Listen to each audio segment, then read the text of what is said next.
justice delayed is justice denied. Mr. Speaker, sir, in my county, the High Court is in Gabarnet.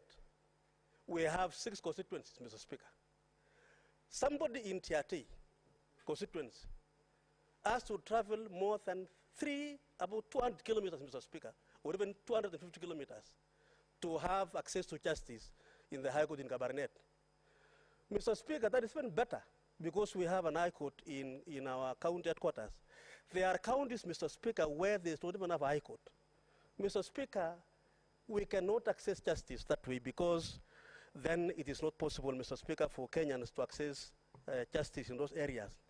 Mr. Speaker, the other issue is that when I was chairing CHILAC, and I want to share my experience, Mr. Speaker, it is very important for my colleagues to understand this.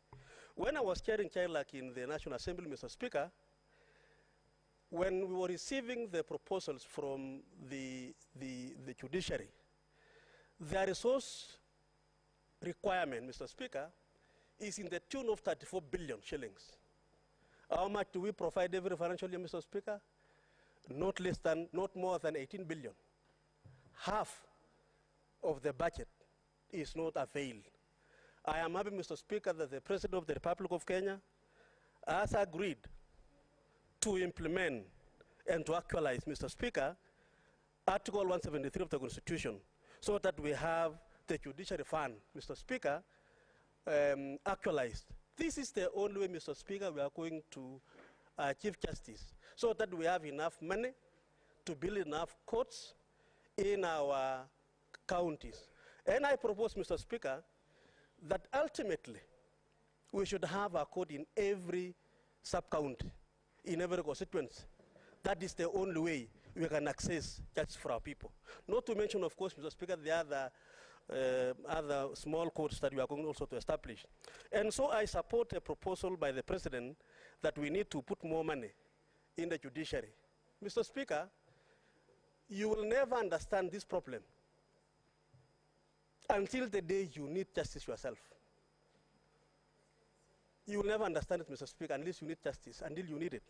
Finally, Mr. Speaker, because of my time I'm saying, is the issue of the Asla Fund. The President has continued, Mr. Speaker, to be a man and a leader of his word.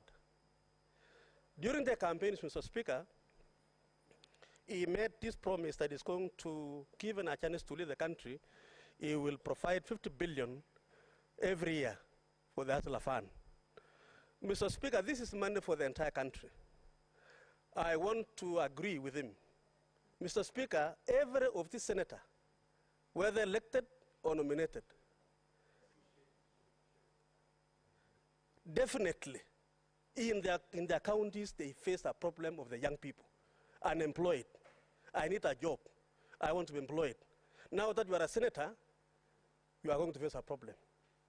You want to employ them, yes, but you have no chance of doing so. Mr. Speaker, we just have now to face the situation and avail resources for the young people who are willing, able to do business, Mr. Speaker, so that they are able to do so. I want to agree with Honorable Mansu here that, Mr. Speaker, I think we need, therefore, to develop the appropriate policy.